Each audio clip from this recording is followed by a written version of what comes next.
Разкажи. Оп. Ай, разкажи на Язовица, какво има? Има толгише, лупише, долауди.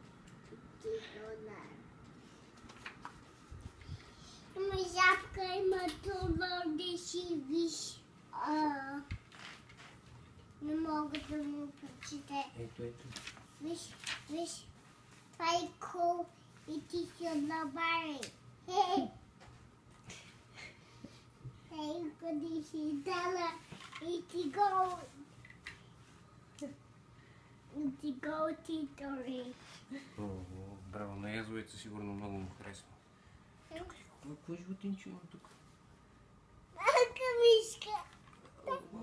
Язовица дали обича малки мишки? Да. Те са много добри приятели с малките мишки.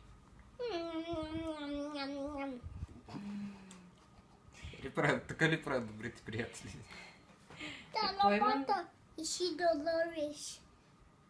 И какво има на другата страница?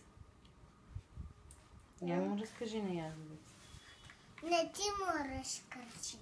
Така. Добре, айде ще чете мама сега.